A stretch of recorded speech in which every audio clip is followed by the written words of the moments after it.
Good morning students.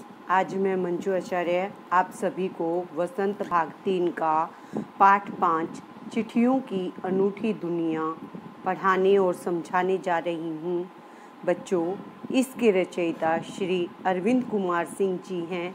इस पाठ में उन्होंने चिट्ठियों की अनूठी दुनिया, उनके महत्व और उपयोगिता के बारे में बताया है।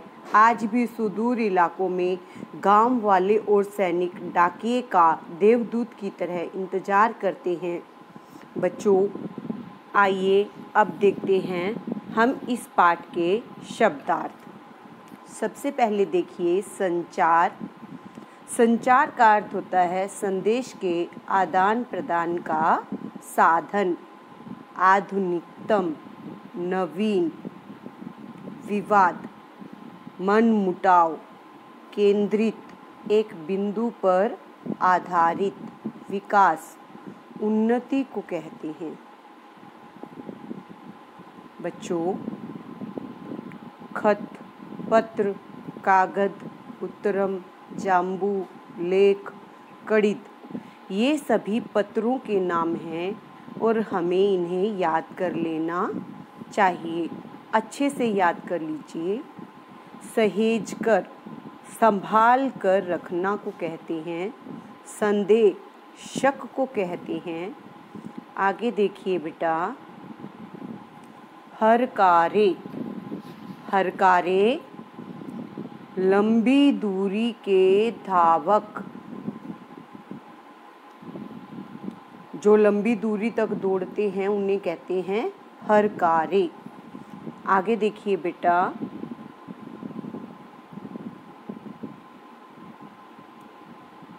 शताब्दी यानी 100 साल, पिछली शताब्दी, यहाँ पर पिछली शताब्दी दे रखा है यानी पिछले सालों में। आगे देखिए, आयोजित, क्रियान्वित करना, खास तौर, विशेष रूप से, देहाती, ग्रामीण को कहते हैं बेटा। आगे देखिए, बेसब्री, बेचैनी को कहते हैं। मिसाल, उदाहरण देना को कहते हैं। आगे देखिए बेटा, पुरखों, पूर्वजों को कहते हैं। सहेज, संभाल कर रखना को कहते हैं। संजोकर, जोड़ कर रखना। विरासत, पूर्वजों से प्राप्त। उद्यमी, मेहनती, अनुसंधान, खोज को कहते हैं। प्रेरणा, शिक्षा देना। आगे देखिए बेटा, यादगार, याद रखने योग्य। धरोहर, विरासत को कहते हैं। संग्रहालय, जहाँ दुर्लभ वस्तुओं को सुरक्षित रखा जाता है। संग्राम, युद्ध को कहते हैं। महासंग्राम, महायुद्ध। आगे देखिए बेटा, प्रशस्ति पत्र। प्रशस्ति पत्र का मतलब होता है बच्चों सम्मान पत्र। आगे देखिए, दस्तावेज, पुराने लेख। लिखियो, लिखा।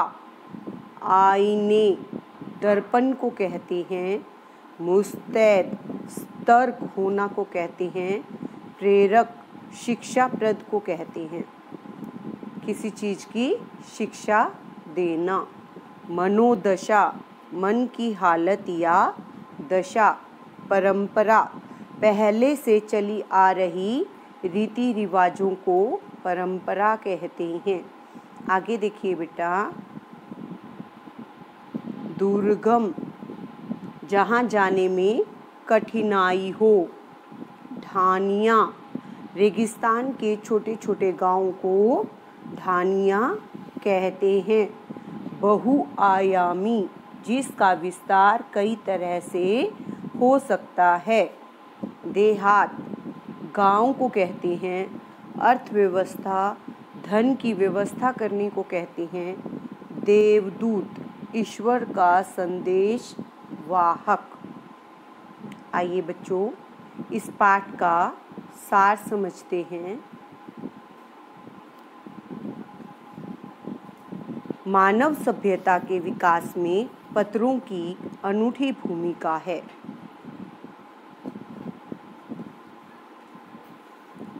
इसकी उपयोगिता हमेशा ही रही है। पत्र संचार का अद्भुत साधन तो है ही, साथ ही साहित्य का साधन भी है। संचार के आधुनिक साधनों में वह शक्ति कहाँ है जो पत्र में है। पत्र को उर्दू में खत,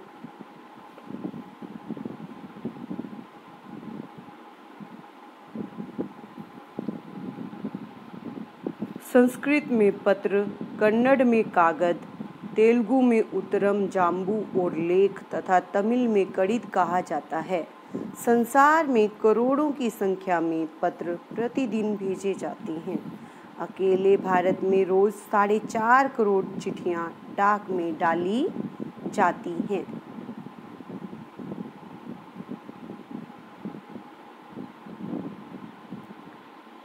नेहरू जी ने वर्ष 1953 में कहा था कि हजारों साल तक हरकारे या घोड़े संचार के साधन रहे हैं। रेलवे और तार से बड़ा बदलाव आया। तार के बाद टेलीफोन, वायरलेस और राडार से दुनिया तेजी से बदल रही है। बच्चों, पिछली शताब्दी में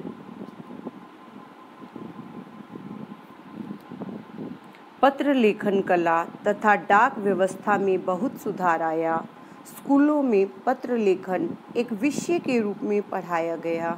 विश्व डाक संघ ने अपनी ओर से 16 साल से कम आयु के बच्चों के लिए पत्र लेखन प्रतियोगिता का आयोजन करवाया।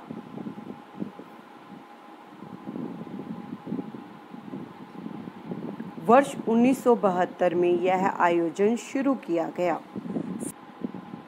संचार के अपेक्षाकृत तेज साधनों के आ जाने से शहरों तथा महानगरों में चिट्ठियों की संख्या घटी है, परंतु गांव में हालत आज भी बरकरार है। पूर्ववत है का मतलब पहले जैसी है। फैक्स, ईमेल, मोबाइल तथा टेलीफोन ने चिट्ठियों की रफ्तार को थोड़ा रोक तो जरूर दिया है,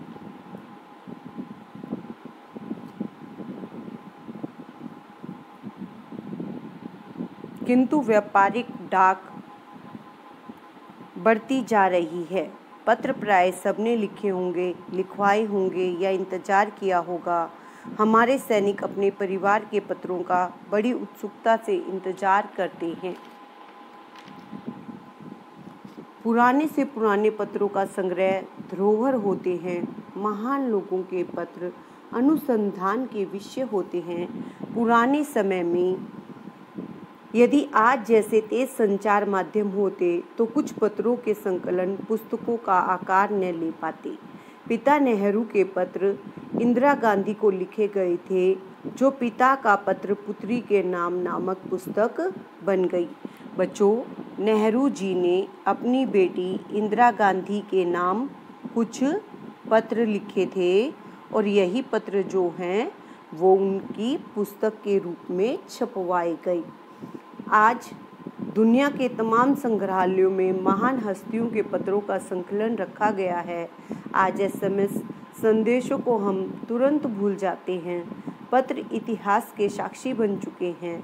गांधी जी के पास बड़ी संख्या में देसी विदेशी पत्र आते थे। केवल महात्मा गांधी इंडिया लिख देने भर से वे गांधी जी को मिल जाते थे। गांधी जी स्वयं उनका उत्तर लिखते लिखते थक जाते थे। आज उनके पत्र प्रशस्ति पत्र की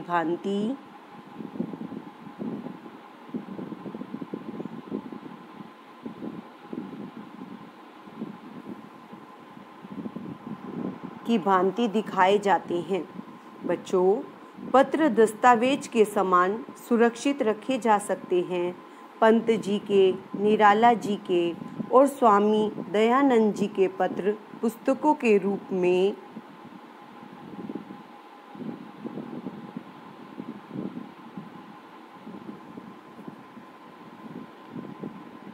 हैं। गांधी जी और टैगोर के पत्र दस्तावेज से कम नहीं हैं। आज़ादी के पहले से आज तक डाक विभाग की गुडविल सबसे अधिक रही है। बच्चों, गुडविल क्या होती है? जो व्यक्ति अच्छा काम करता है उसकी समाज में एक पहचान बन जाती है। उसी पहचान को हम गुडविल का नाम देते हैं। यह घर घर तक लोगों को जोड़ता है, हवेलियों से झोपड़ियों तक,